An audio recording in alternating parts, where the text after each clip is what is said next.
Yo, welcome to another episode of Gaming with your boy, Mr. C. And guys, today we are going to break down whatever a spider can. Maybe we're even going to catch some thieves as thick as flies in our official breakdown of Spider-Man Miles Morales. Mr. C, Gaming with Mr. C. Alright guys, this is a multi-gen game, both on the PS4 and PS5, and I decided to take part of it on the PS5 itself. As far as the story goes, this game takes place right after the first one when Miles Morales loses his dad and he's coping with being Spider-Man. And all of a sudden, Peter Parker decides to take a vacation, leaving Miles Morales as the only thief catcher in town, and you best believe that things are going to run amok across this 5-hour story, and there's a lot of surprises for you. The story is actually pretty good, guys. Oh man, guys, my spider senses are tingling. That must mean it's my favorite segment, graphics. And this is a next-gen title, so the graphics got to be insane, right? Well, kind of. Here's the rub, guys. Just like in the first game, in the closed-off segments of the game looks absolutely amazing. The character models and the environments are very well detailed. Unfortunately, when you're in the open world, the game looks less than stellar. With the bustling city and the muted colors of it, and it predominantly takes place during winter, so everything's snow-covered. It doesn't look as good as I feel like it should. It certainly doesn't feel next-gen. I feel like I could get this experience on my PS4 for the most part. Now, don't get me wrong, this game isn't ugly by any means. Another graphical note is that they did change Peter Parker, but I do like him better in this game, so I'm kind of okay with it. But how many Spider-Mans do we need? There's already me, right? But wait, guys, there's more. Let's get technical. No, seriously, guys, there's actually a lot to unlock under the hood here. Graphically, so I did want to kind of break down some other things. There is a performance mode and a graphical fidelity mode. The graphical fidelity mode has all the bells and whistles like ray tracing, which we've heard about so much on the PS5 and Series X. But it does lock the frames in at 30 frames per second for you. Then you have the performance mode, which is running at full gear, full throttle, 60 frames per second. And I gotta say, guys, I was actually wowed with the performance mode, and I wish I would have switched to it sooner. There's also the film grain and motion blur, which are both set to 10 when you start the game. I dropped those bad boys to 0, and I couldn't have been happier with that decision. I was happier than a spider pig.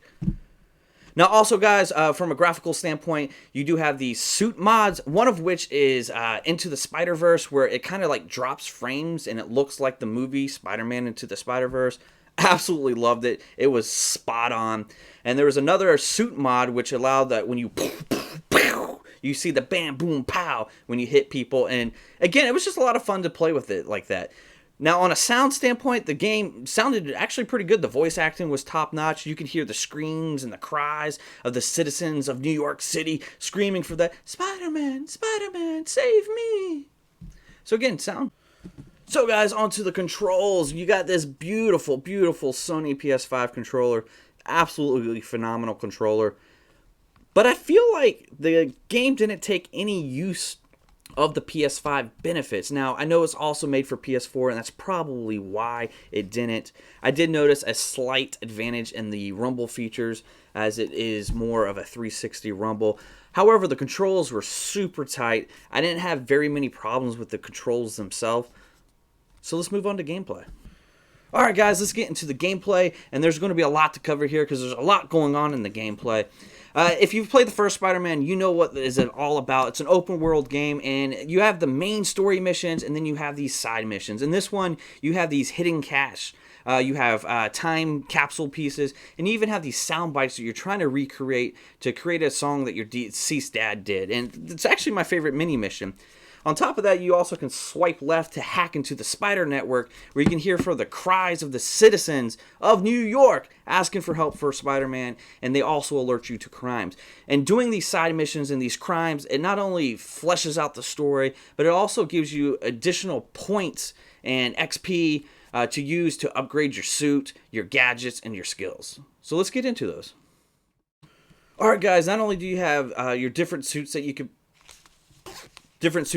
pick that are from a cosmetics choice, but you also have these different mods that will allow you to do different things, from special effects like we talked about earlier to even decreasing the amount of damage you take when you get hit. Then you have your gadgets, which are your kind of help during fights, whether it's these AI computed drones that help you fight the enemies or landmines. And then you have your skill sets where you gain XP from doing different things throughout the game. For instance, as you're swinging, you can do flips and somersaults that gain you extra XP, as well as defeating enemies and doing missions. And this does a level up and gives you a skill point. And with those skill points, you can upgrade your venom power or give you more time in camouflage, which we'll talk about those things. Alright guys, there's 2 new features here. One of them is the Venom Power, which allows you to fill up a Spidey meter, which allows you to do a super move, whether it's a super punch, a ground break, or a dashing dive through an enemy. And this adds another element to the game, as well as one of my favorite pieces, which is the camouflage, which allows you to go invisible where the enemies can't see you for a limited amount of time. And this adds such a big difference to the gameplay. It allows you to think of new ways to attack your enemies or sneak up behind your enemies, and kind of gives a new stealth aspect to the game. By far my favorite addition to the game. Alright guys, if you ever played Spider-Man, you know what the combat's all about. It is actually a very good combat system. You can use environments, you can use superpower moves, you can even use gadgets or different suits to help you in the combat, which would typically leave it refreshed. However, after playing the first one and being a couple hours into this one, I kind of felt bored with it, and it felt like rinse and repeat. However, the villains, those boss battles were a completely different story. Absolutely loved them. They all had a unique strategy to them, and they had a good way of intertwining these like QTE cutscenes. Absolutely love the villain fights. Please give me more of those. Alright guys, overall, Miles Morales, which is my favorite Spider-Man. Out of all the Spidey-Mans and all the Spidey worlds, it's my favorite, followed by none other than Spider-Pig. And I mean, come on, who? That's probably everybody's favorite. But the game, Spider-Man Miles Morales, let's talk about it. I actually left this game torn, and here's why. I do think it was technically a good game, but it was only 5 hours long, and the side missions were about 15 hours long. How can the side stuff be 3 times as long as the story? It was weird. It didn't feel like a full game, but it felt meatier than a DLC. However, I love the story. The characters were compelling. The graphics close up were amazing. Outside of the weather system in the open world, they were kind of dull, to be honest with you. And this was supposed to be a next-gen game. But I still think it was technically a good game. And if you like the first Spider-Man, I definitely think you're going to like this Spider-Man.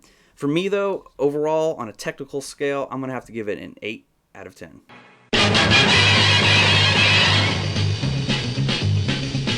Spider-Man, Spider-Man, does whatever a spider can. Spins a web any size, catches thieves just like flies. Look out, here comes the Spider-Man. Is he strong? Listen, bud, he's got radioactive blood. Can he swing from a thread? Take a look overhead. Hey there goes the Spider-Man.